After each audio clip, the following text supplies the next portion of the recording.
تواجد فيه من ليبيا الدكتور فرحات كروان، وهو رئيس مؤسسة كروان الإعلامية ومدير اتحاد الإعلاميين العرب في ليبيا. دكتور فرحات، مساء الأنوار.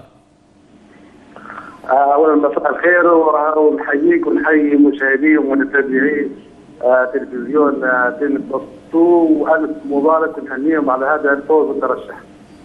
يا رب يخليك يا دكتور، يا رب يخليك. يعني انا بشكر حضرتك على هذه المباركه، والحقيقه ده زي ما بقول دايما للزملاء اللي اتصلوا، هذا شرف كبير لينا. اجريت هذه الاستفتاءات بشكل شفاف يا دكتور؟ طبعا للامانه هو التصوير كان على صفحه اتحاد الاعلاميين، وكان في لجنه من كبار خبراء الاعلاميين على مستوى الدول العربيه، وكانت اللجنه تتكون من حوالي 69 اعلامي. نعم. وهذه لجنه خبراء كفاءه كبيره في مجال الاعلام والتقييم، وخبرتهم الحمد لله كانت النتائج بكل شفافيه وبكل روح المطابقه والمنافسه الشريفه. جميل يا دكتور. أنا بشكرك يا دكتور فرحات، بشكرك على هذا الشرف الذي أولوتموني إياه، وإن شاء الله نكون حريصين كإعلاميين مصريين على أن احنا ننول هذا الشرف دوما وننال ثقتكم بإذن الله دائما. بشكرك يا دكتور.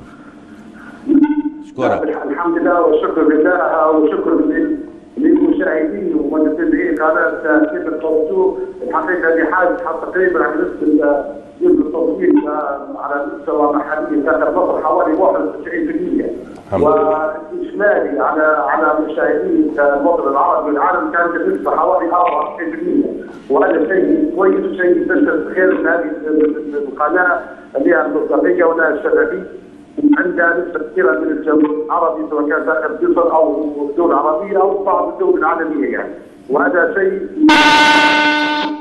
هذه قناه لها قدره انها تفرض جمهور كبير والحمد لله.